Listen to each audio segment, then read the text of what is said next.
नमस्कार मंडळी, स्वागत आहे सर्वांचं आपल्या आजच्या अजून एका नवीन व्लॉगमध्ये। तर आज रविवार आहे आणि रविवारची सर्वांना सुट्टी आहे। तर मुलं सुद्धा घरी आहेत, त्यांनाही सुट्टी आणि दीदींनाही सुट्टी आहे। तर आज मी माईक लावून बोलते, जेव्हा घरी कोणी नसतं तेव्हा मी ऑन द स्पॉट व्लॉगला सुरुवात करते, कारण घरात एकदम शांतता असते।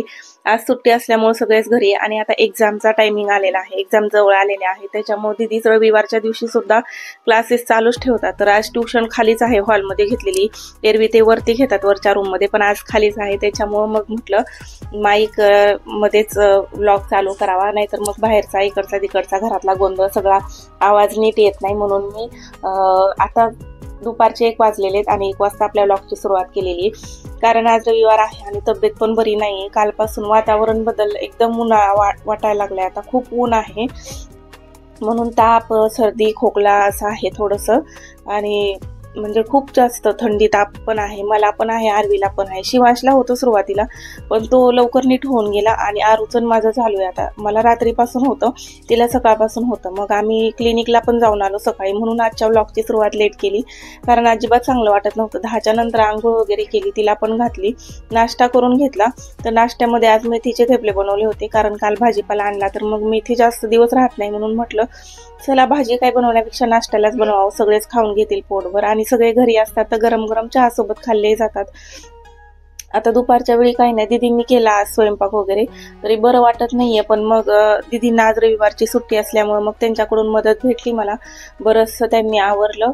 तरी आता बेडवरती तुम्ही बघू शकता, इथं सगळं सामान अशीच पडलेले, सामान म्हणजे पांघरायचं वगैरे काही काढलेलंच नाही मी, खालचं अंथरूण वगैरे काढून घेतलं, पण इथलं असंच ठेवलेले, कारण आरून आहे तर मी सतत मधून येऊन आमचं असं चालू आहे झोपायचं वगैरे, कारण बरं वाटत नसल्यामुळं मग काही कामही लक्षही लागत नाहीये कुठं, असं होते।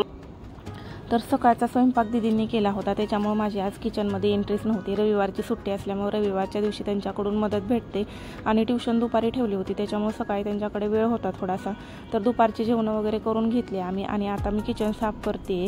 तर किचन मोठा साफ करायचा बाकीच राहून गेला होता, दूध दुपारी येतं, मुलांचंही चालूच असतं सतत काहीतरी, ताक बनवून दे, हे बनवून दे, ते बनवून दे, म्हणून मग किचन मोठा साफ करायचा, म्हणजे डीप क्लिनिंग किचनची बाकी राहून जाते। तसं तर पुसून घेतच राहते मधून, पण बेसिन वगैरे घासून घेते नंतर, मग दुपारी सगळं झाल्याच्या नंतर। तर आता किचन वगैरे साफ करून घेतलेले, आणि मला आता वटाणे सोलायचे बाकी आहेत, कारण काल भाजीपाला आणला होता, ते वटाणे सोलायचे राहून गेले होते, रात्री तब्येत बरी नव्हती म्हणून मी काही वटाणे सोलले नाही, तर वटाणे मी तसेच ठेवून दिले होते। मेथीची भाजी आणि कोथिंबीर रात्री साफ केली होती मी, पण ताप खूप होता त्याच्यामुळे बसलं जात नव्हतं माझ्याने, म्हणून ते वाटाणे ठेवले होते तसेच फ्रीजमध्ये, पण आज ते साफ करावे लागतील, नाहीतर ते सडून जातील आणि खराब होऊन जातील, विनाकारण टाकून द्यावे लागतील मग। तर मग आता वाटाणे घेते सोलायला किचन साफ करून झाल्याच्या नंतर। तर दुपारची जेवण आणि सगळं काम आवरून झाल्यानंतर, किचन वगैरे साफ करून झाल्यानंतर वटाणे सोलत बसले।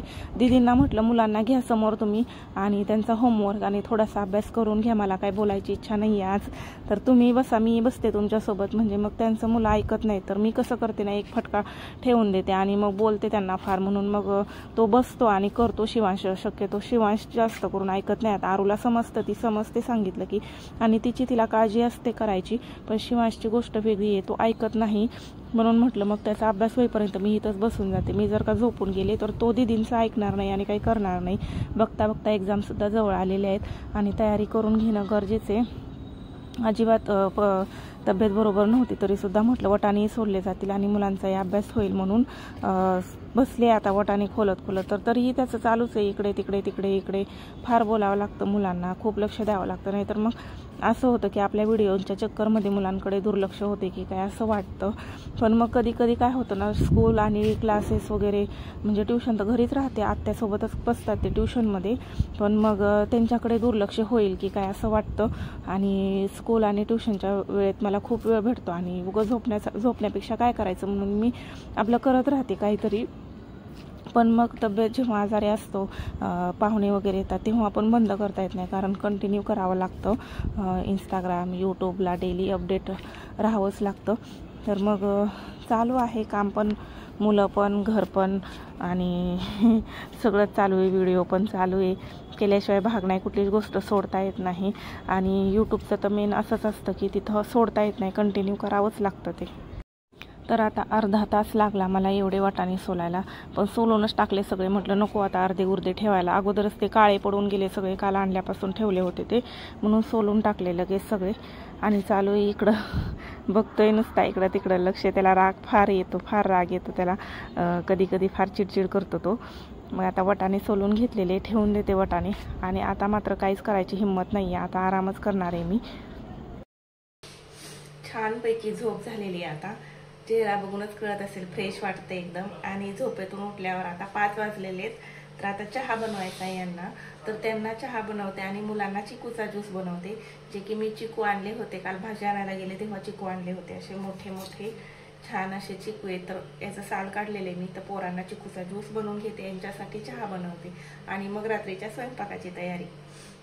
नुसती फळं खायला मुलं फार कुरकुर करतात, नको नको नको असं इकडे तिकडे पडून राहतात. मग असं ज्यूस वगैरे बनवून छानपैकी काचेच्या बाउलमध्ये किंवा काचेच्या ग्लासमध्ये दिलं ना की त्यांना थोडंसं वेगळं वाटतं आणि छान वाटतं. तर थंडगार दूध टाकून मस्तपैकी त्यात साखर वगैरे थोडीशी घातलेली आहे मी, कारण थोडंसं नुसतं बिना साखरेचा ज्यूस दिला तर ते पिणार नाही, मला माहिती आहे नाटक करणार 100%, म्हणून थोडीशी साखर टाकलेली त्यातमध्ये. आणि साई सकट दूध टाकून दिलं. तर ड्रायफ्रूटसुद्धा मी मध्यंतरी जेव्हा बनवायचे चिकूचा ज्यूस तेव्हा काजू बदामही टाकून द्यायचे, म्हणजे बदाम शेक खाल्ल्यासारखं वाटायचं त्यांना. पण 1-2 दिवस पिले आणि नंतर परत नाटक चालू केलं की हे असलं दाताखाली काय लागते, ते तसलं काय टाकू नको, नुसता ज्यूस बनव म्हणून. तर परत बंद करून दिलं. मला वाटलं ज्यूससोबत दूधही जाईल, फ्रूटही जाईल आणि ड्रायफ्रूटही जाईल, पण नाही जमलं तसं, त्याला फार नाटक करत होतो. म्हणून मग मी नंतर आता ड्रायफ्रूट टाकणं बंद करून दिलं परत, नाहीतर त्या ड्रायफ्रूटच्या चक्करमध्ये दूधही राहून जातं आणि फ्रूटही राहून जातं. तर मग ब्लेंडरनीच करून घेते मी ज्यूस, कारण मिक्सरच्या भांड्यापेक्षा ना ब्लेंडरनी छान होतो, 2 मिनिटात अगदी व्यवस्थित होऊन जातो आणि सोपं पडतं. मग मला ते जास्त ब्लेंडरनी चांगलं वाटतं. तर मुद्दामच काचेंच्या ग्लासमध्ये देते त्यांना दोघांना पण, कारण त्यांना भारी वाटतं थोडंसं ग्लासमध्ये वगैरे दिलं की. आणि मधून मधून घरात असल्यामुळे वेगवेगळ्या साईजचे ग्लास काढत असते मी, म्हणजे पितात मग ते नाटक करत नाहीत. छान आहे, छान आहे, देऊ तुला पण.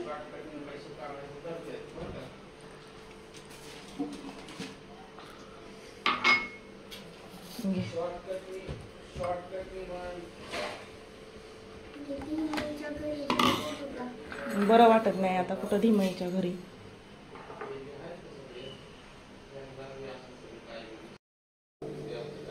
आता यांच्यासाठी चहा बनवते मी. ते रोज नसतात चहा प्यायला घरी, संध्याकाळचा चहा त्यांना भेटतच नाही. कंपनीत भेटत असेल पण घरी नाही, कारण जनरल शिप असल्यामुळे सकाळी जातात आणि संध्याकाळी येतात. पण लांबून यायचं असतं, त्याच्यामुळे त्यांना यायला घरी 7:30 वाजतात आणि 7:30ला जेवण रेडी असतं.